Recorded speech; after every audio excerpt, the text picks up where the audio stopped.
Kasus suap yang menjerat Terbit ini membuka kota Pandora atas dugaan kejahatan lain. Salah satunya dugaan perbudakan modern terhadap pekerja perkebunan sawit. Anies berkata bahwa pihaknya akan melaporkan temuan kerangkeng manusia dan dugaan perbudakan tersebut kepada Komisi Nasional Hak Asasi Manusia pada hari ini.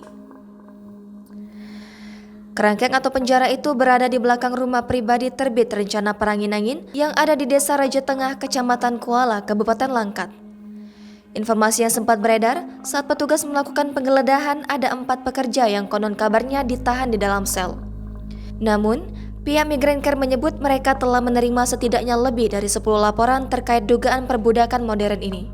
Pantauan Tribun, rumah pribadi Terbit Rencana Paranginangin terlihat megah yang dikelilingi tembok setinggi 2 meter. Rumah 2 lantai berarsitektur modern itu memiliki halaman yang sangat luas.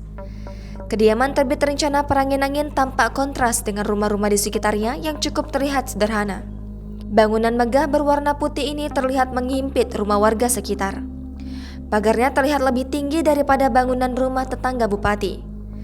Dari balik pagar hitam yang tinggi, halaman luas akan menyambut orang yang masuk ke dalamnya. Dinding bangunan yang terbuat dari batu alam memperlihatkan megahnya kediaman bupati. Diperkirakan, rumah Bupati Terbit berdiri di atas lahan seluas 2 hektar. Di halaman terlihat banyak pepohonan layaknya seperti taman. Ada tempat menyerupai kerangkeng, ya, yang berisi 3-4 orang pada waktu itu, ya, 3-4 orang. Tapi sebenarnya dari pendataan kita, pendalaman kita, bukan 3-4 orang itu.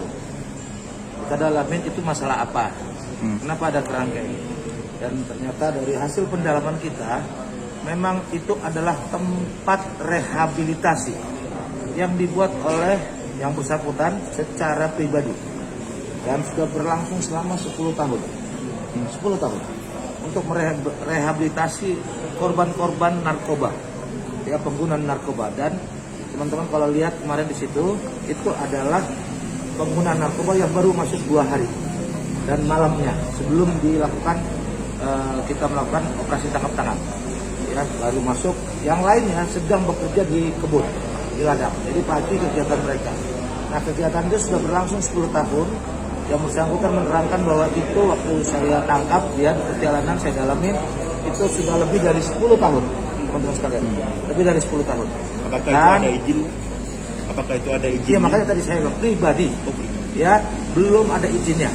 Tapi selama ini saya dalamin bagaimana pemeriksaan kesehatan, siapa yang bekerja di sana. Dari penjelasannya, di sana mempekerjakan warga binaan yang sudah sehat, dipekerjakan lagi di sana.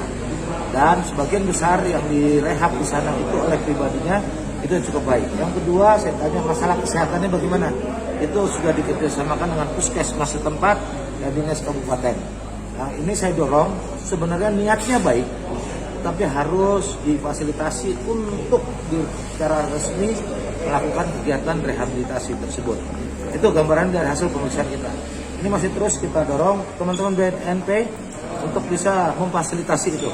Ya, teman-teman sudah berkoordinasi kemarin kepada BNP supaya diajak pimpinan. Yang begini-begini ini harus terus. Kita tahu teman-teman sekalian, Sumatera Utara menjadi tempat nomor 1, ya, dan ini menjadi concern kita. Kita harus tumbuh kembangkan tempat-tempat rehabilitasi swasta karena pemerintah tidak mampu. Swasta pribadi yang harus tentu harus legal, gitu, harus legal. Jadi ini harus difasilitasi. Itu kan nggak apa-apa ya. Kita dalam, tapi saya akan sampaikan berdasarkan hasil pemeriksaan saya ketika melakukan penangkapan kemarin. Tidak ada yang bekas dianiaya, Pak? Tidak ada. Luka-luka itu saya tanya, ini masih terus berproses. Anak-anak masih meriksa. Kita akan dalamin terus. Kenapa? Tapi kemarin tuh saya tanya masalahnya apa? Kok bisa dia memar itu? Saya tanya sama anggota yang di lapangan. Itu akibat dari karena biasanya dia melawan. Kemarin tuh melawan seperti itu dan dia baru masuk 2 hari. Kita akan terus dalamnya. Artinya memang betul ada yang luka-luka ya, Pak ya? Memar, yang saya lihat ada memar. Ini sedang kita periksa. Dan orangnya juga nggak sadar juga. Masih itu kita sudah periksa, itu masih menggunakan masih tes urinnya positif.